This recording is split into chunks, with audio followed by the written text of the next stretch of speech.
സ്വർണ്ണമോഷണ വിവാദങ്ങൾക്കിടെ ഹൈക്കോടതി നിയമിച്ച amicus curiae justice K T Sankaran അല്പസമയത്തിനകം സന്നിധാനത്തെത്തും. രാവിലെ സന്നിധാനത്തെ സ്ട്രോങ് റൂമിൽ പരിശോധന നടത്തും. നാളെ ദ്വാരപാലക പാളികൾ പരിശോധിക്കും. വസ്തുവകകൾ എണ്ണി തിട്ടപ്പെടുത്തും. പ്രവീൺ പുരുഷോത്തമൻ വിവരങ്ങൾ നൽകും. പ്രവീൺ, ഇപ്പോൾ അമിക്കസ് ക്യൂറി ഇന്ന് എത്തുകയാണ്.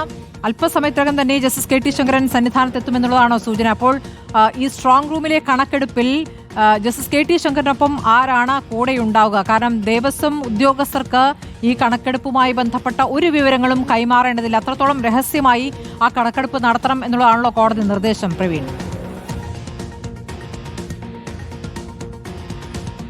സ്മൃതി, ഞാനിപ്പോൾ നിൽക്കുന്നത് പമ്പയിലാണ്.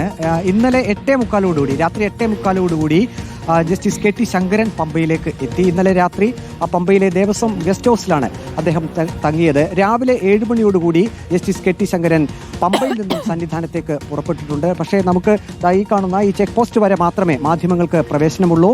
അല്പസമയം മുമ്പ് ഈ ചെക്ക് പോസ്റ്റ് കടന്ന് പോലീസ് ഉദ്യോഗസ്ഥരോടൊപ്പം തന്നെ സുരക്ഷാ സംവിധാനങ്ങളോടൊപ്പം തന്നെ ജസ്റ്റിസ് കെ ടി ശങ്കരൻ സന്നിധാനത്തേക്ക് പുറപ്പെട്ടിട്ടുണ്ട്. ഇവിടെ നിന്ന് ഏകദേശം 1.25 മണിക്കൂറോളം എടുക്കും സന്നിധാനത്ത് എത്തുന്നതിന്. അദ്ദേഹം മലചവിട്ടി തന്നെയാണ് ഇപ്പോൾ സന്നിധാനത്തേക്ക് പോയിട്ടുള്ളത്. ഇന്ന് പ്രധാനമായും സ്ട്രോങ് റൂമിലായിരിക്കും പരിശോധന നടത്തുക. നാളെ ആയിരിക്കും ദ്വാരപാലക ശില്പങ്ങളുടെ പാളികൾ പരിശോധിക്കുക. ദ്വാരപാലക ശില്പങ്ങളുടെ പാളികൾ ഇതിനോടകം തന്നെ ചെന്നൈയിൽ നിന്നും സന്നിധാനത്തേക്ക് എത്തിച്ചിട്ടുണ്ട്. അവിടെ സ്ട്രോങ് റൂമിലാണ് അത് സൂക്ഷിച്ചിരിക്കുന്നത്. ആ സ്ട്രോങ് റൂമിൽ വിശദമായിട്ടുള്ള പരിശോധന നടത്തും. അതിനുശേഷം നാളെ ആയിരിക്കും ഈ ദ്വാരപാലക പാളികൾ വിശദമായിട്ടുള്ള പരിശോധന നടത്തുക. നാളെയും സന്നിധാനത്തെ പരിശോധന തുടരും. അതിനുശേഷം ഒരുപക്ഷേ തിങ്കളാഴ്ച അദ്ദേഹം ആറന്മുളയിലേക്ക് പോകും ജസ്റ്റിസ് കെ ടി ശങ്കരൻ. അവിടെ ആറന്മുളയിലെ സ്ട്രോങ് റൂമിലും വിശദമായിട്ടുള്ള പരിശോധന നടത്തും. ഹൈക്കോടതി പ്രത്യേകം നിർദ്ദേശം നൽകിയിട്ടുണ്ട്. സന്നിധാനത്ത് ജസ്റ്റിസ് കെ ടി ശങ്കരൻ ഇത്തരത്തിലുള്ള പരിശോധന നടത്തുമ്പോൾ മാധ്യമങ്ങൾക്ക് പ്രവേശനമില്ല എന്ന രഹസ്യ സ്വഭാവത്തോടു കൂടിയായിരിക്കും ഒരു പരിശോധന സന്നിധാനത്ത് നടത്തുക.